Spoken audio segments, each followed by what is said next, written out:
현재 인도네시아에서는 지난 7월 19일에 있은 KF-21의 2차 시험 비행을 성공적으로 수행한 한국의 초음속 전투기 개발 프로젝트를 놓고 세계 각국이 적극적인 관심을 보이면서 인도네시아 정부가 그야말로 당혹감을 감추지 못하고 있는 상황입니다. 이는 KF-21의 2차 시행 비행에서 세계 각국의 예상을 깨고 개발 과정이 재빠르게 이뤄지고 있는 모습이 전 세계에 고스란히 노출됐기 때문입니다. 실제로 경남 사천에 위치한 제3훈련 비행단 활주로에서 실시된 KF-21의 2차 비행에서는 1차 시험 비행 때보다 6분이 더 늘어난 총 39분의 비행시간을 나타낸 데 이어 랜딩 기어 또한 무사히 접은 채 안정적으로 비행하는 모습을 연출하면서 한국 최초의 초음속 전투기 사업에 세계 각국이 큰 환호성을 터뜨렸었습니다. 그리고 여기에 더해 당장 한국산 방산무기를 대규모로 도입하고 나선 이집트와 폴란드 정부 또한 KF-21 개발 분담금을 아직까지 연체하고 있는 인도네시아를 밀어내고 그 자리를 꿰차려 하는 움직임마저 보이면서 인도네시아 정부를 사면초가에 내몰고 있다는 점입니다.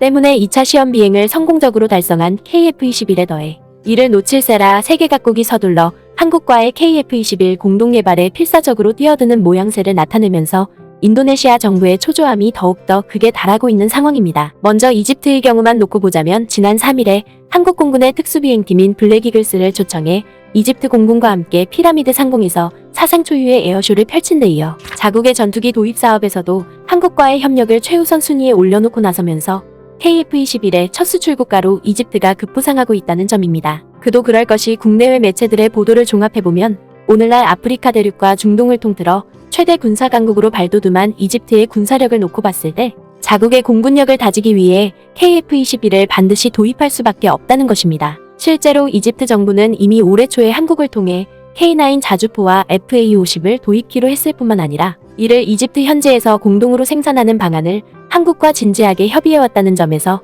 한국의 KF-21 프로젝트 또한 이집트 정부가 적극적으로 동참할 가능성이 매우 높다는 것입니다. 특히 이집트는 1964년에 이미 초음속 제트 전투기를 제작했던 국가였던 만큼 한국과 KF-21 개발에 함께 나선다면 비단 이집트뿐만 아니라 한국의 항공방위 산업 역시도 지대한 시너지 효과를 얻을 수 있다는 것입니다. 때문에 한국과의 협력을 중심으로 아프리카와 중동 지역의 대표적인 방산 거점으로 발돋움하려는 이집트 정부의 원대한 계획이 KF-21에도 얼마든지 투영될 수 있는 만큼 인도네시아 정부가 이 같은 상황을 두고 전전긍긍을 거듭할 수밖에 없다는 것입니다. 뿐만 아니라 여기에 뒤질세라 폴란드 정부 역시도 KF-21에 눈독을 들이고 있는 상황이 전개되고 있다며 인도네시아 매체가 이를 다급히 경고하고 나서면서 인도네시아 정부를 더더욱 궁지로 내몰고 있습니다. 이와 관련해 최근 인도네시아 현지 매체인 조나자카르타는 KF-21이 아직까지 생산 단계에 접어들지 않은 만큼 자국 정부가 하루라도 빨리 한국에 밀린 분담금을 지급해야 폴란드에게 공동개발 사업권을 빼앗기지 않을 것이라고 경고했습니다. 먼저 이 매체는 거두절미하고 자국 정부가 여전히 KF-21에 대한 개발 분담금을 체납하고 있다며 거센 비판을 쏟고 나섰습니다. 그러면서 이 매체는 자국 정부가 한국과 공동개발키로 한 KF-21을 향후 인도네시아의 주력 전투기로 운용하겠다고 목표를 설정한 만큼 미납금 문제를 조속히 해결해야 한다고 지적했습니다. 이는 인도네시아 정부가 미납 분담금을 깔끔하게 정산해야 KF-21에 대한 인도네시아의 지분을 확실히 보장받을 수 있다는 것입니다. 실제로 인도네시아 매체는 2차 시험 비행까지 성공한 KF-21이 앞으로 본격적인 양산에 돌입해 이를 인도네시아에 들여올 경우 자국 공군의 획기적인 전력 증강을 안겨줄 것이라고 치켜세웠습니다. 그도 그럴 것이 인도네시아 현지 매체인 조나자카르타는 한국의 자체 기술로 제작된 KF-21은 최장 30년간 운용할 수 있는데 여기에 중간 수명 성능 개량을 거치면 추가로 10년을 더 운용할 수 있을 만큼 막강한 성능을 과시하고 있기 때문에 자국 정부가 KF-21에 대한 공동개발 사업권을 절대 포기해서는 안 된다고 지적했습니다. 또한 인도네시아 매체는 KF-21의 또 다른 장점은 뭐니뭐니 해도 앞으로 시간이 지날수록 더욱더 강력한 개량형 모델이 출시되는 것이라고 소개했습니다. 바로 현재의 초기 모델에서 블록2와 블록3 모델이 향후에 잇따라 개발될 예정인데 먼저 5세대 전투기 버전으로 일컬어지는 KF-21 블록2 버전은 완벽한 스텔스 기능을 갖추고 있고 여기에 더해 KF-21 블록3 버전은 영국의 베시스템스가 6세대 전투기로 한창 개발 중인 템페스트 기종과 동등한 성능을 갖추고 있을 뿐만 아니라 4세대 전투기 드론인 가오리-X까지 장착됨으로써 조종사가 보다 쉽게 다양한 전투 임무를 수행할 수 있다는 것입니다. 하지만 인도네시아 매체는 한국에서 이처럼 KF-21을 개발하기 위해 나날이 속도전을 올리고 있는 가운데 오히려 인도네시아 정부는 이에 적극적으로 가담하기는커녕 분담금조차 미납하고 있는 데다가 심지어 KF-21의 5세대 버전을 함께 개발하는 것조차 미온적으로 나오고 있다며 거센 분통을 터뜨렸습니다. 그러면서 이 매체는 자국 정부가 지금이라도 당장 생각을 고쳐먹지 않으면 인도네시아의 공군 전력에 막대한 후폭풍을 몰고 올 것이라고 질타했습니다. 실제로 인도네시아 매체는 자국 정부가 한국과 함께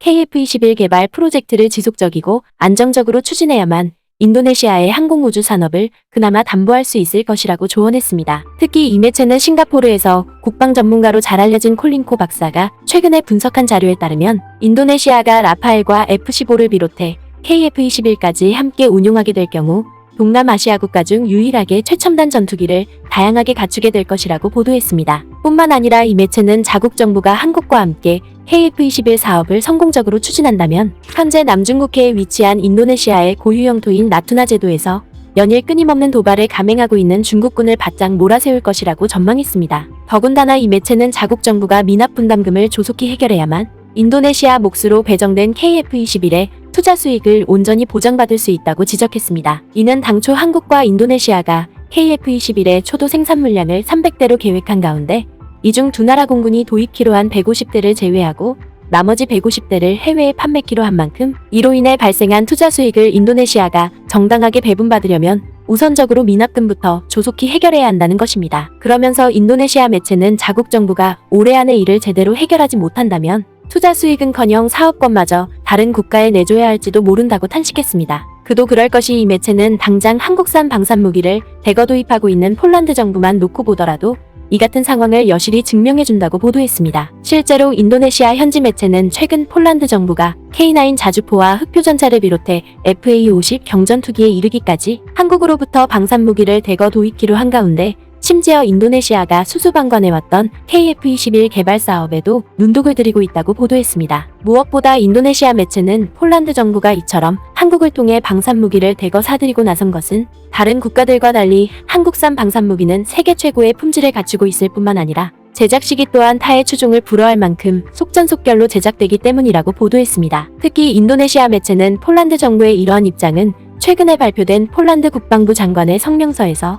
보다 적나라하게 나타난다고 보도했습니다. 한국에서 방산무기를 구매키로 하면서 우선무기와 배송 시기를 비롯해 산업상의 이점 등 여러 측면을 고려했습니다. 다른 방산기업들은 폴란드와의 광범위한 방위산업 협력에서 이렇게 짧은 시간에 고품질의 방산무기를 제공할 수 없었습니다. 그리고 인도네시아 매체는 폴란드 국방부 장관이 발표한 성명서에는 KF-21의 개발과 관련된 내용도 함께 언급되어 있었다고 보도했습니다. 바로 폴란드 정부가 한국을 가장 중요한 방산 파트너로 삼고 나선 만큼 한국이 개발 중인 KF-21의 진행 상황을 면밀히 주시하고 있다는 사실을 매우 노골적으로 밝히고 나섰다는 것입니다. 이는 달리 해석하자면 폴란드 정부가 KF-21을 두고 구매의 차원을 뛰어넘어 인도네시아를 밀어내고 공동개발에 함께 나설 뜻을 밝혔다는 것입니다. 때문에 인도네시아 매체는 인도네시아 정부가 지금처럼 한국을 상대로 터무니없는 목리를 부렸다간 KF-21에 대한 모든 개발 사업권과 투자 수익을 고스란히 폴란드에게 내줘야 하는 암담한 상황이 벌어질 수 있는 만큼 지금이라도 재빠른 대책 수립에 나서야 한다고 촉구했습니다. 결국 인도네시아 매체의 이러한 보도는 세계 각국의 협력을 진심으로 대하지 않고